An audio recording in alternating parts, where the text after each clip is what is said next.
And now, Bjarki Valtysson, who's an associate professor at Department of Arts and Cultural Studies at University of Copenhagen.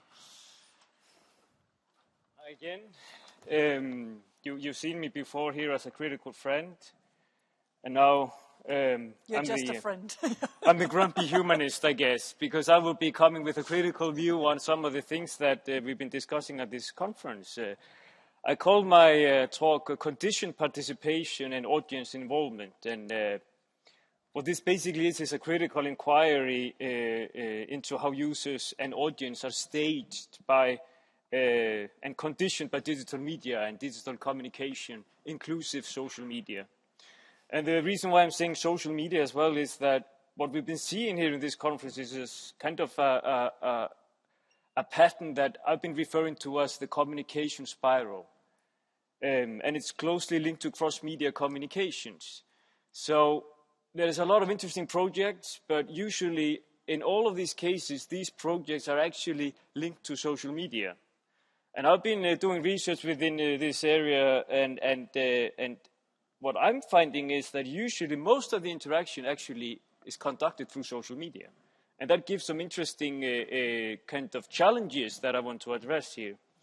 And there's been a lot of kind of buzzwords. There's a lot of talk in my field, and I come from communication, media, and cultural studies. There's a lot of talk about participation and engagement, and we're talking about buzzwords like prosumer, producer with an S, interactive audience, creative audience, and co-creation. And usually this is framed in a positive manner. It's power to the people.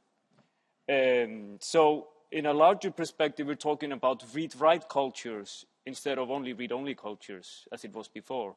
We're talking about making and doing cultures instead of sit back and be told cultures. So these are kind of academic references, Lawrence Lessig and David Gauntlett in this case.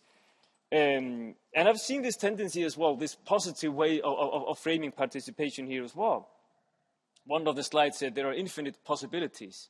No, there are not infinite possibilities. These are always pre-programmed paths.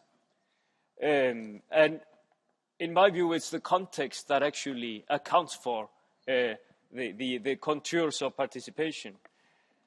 As opposed to that, we're getting kind of a wave of different literature. You know, there are books out called Misunderstanding the Internet, Into the Cloud, Digital Labor. So there is kind of a growing bulk of literature that looks at a critical view about this kind of disempowerment, potential of digital communication.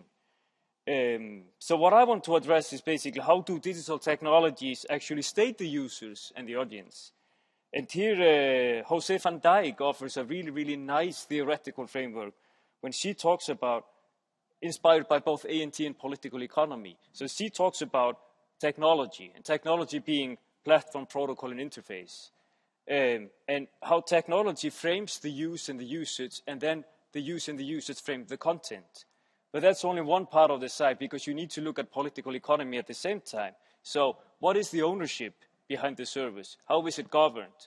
And what is the business model? So to get the real kind of complicated view about how these things are framed, I think this is a nice way of doing that.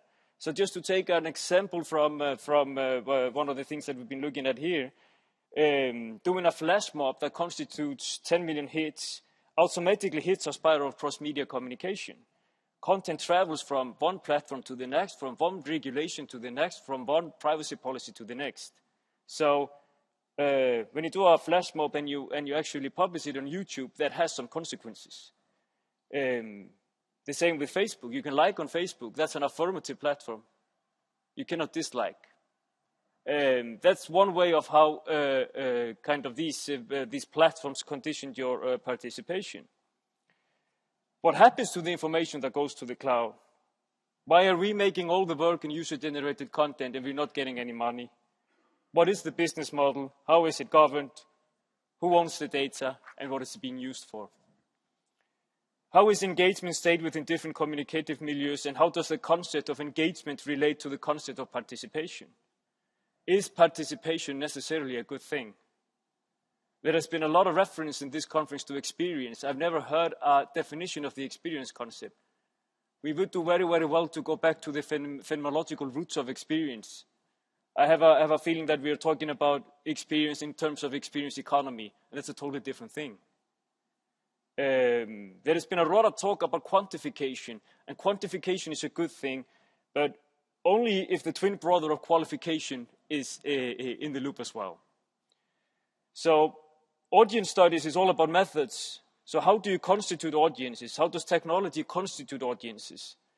How was the audience of arts and audiences constituted, for instance, on the Twitter wall that we've been using in this conference? How did Twitter condition the communication and what was really being said? Was it dissemination? Was it ruthless self-promotion? Was it critical reflection and deliberation? One of the tweets that I saw this morning was, just finished my breakfast, off to the conference. What does this tell us? Is it communication for the sake of communication? So I'm trying to insert some kind of criticality here. So one of the slides also said the audience is the new star.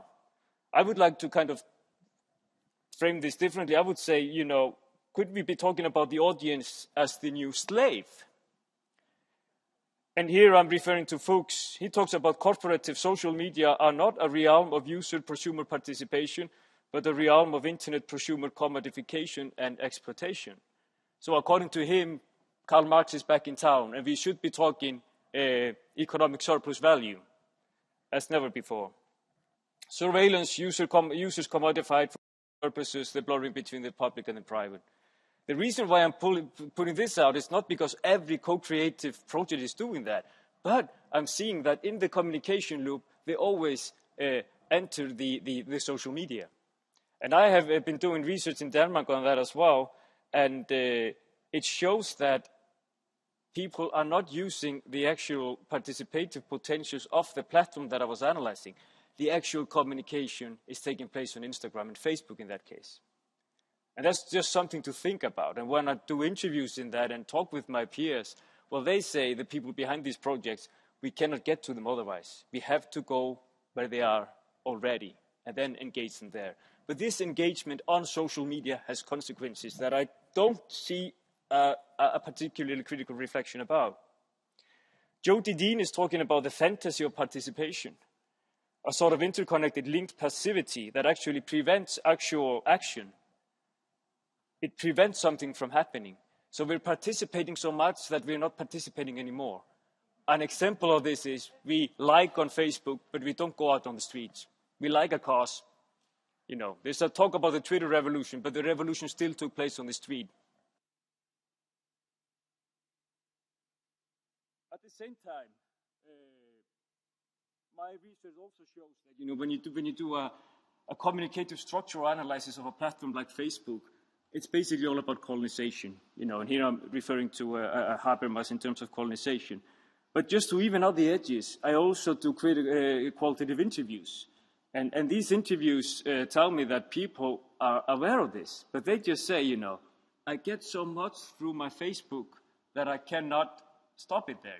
I get my social life, I got a boyfriend, I got a couch, I got somewhere to live in Barcelona because of Facebook, etc. So I'm not talking about commercial social media as the ultimate evil. I'm talking about raising critical consciousness. Thank you.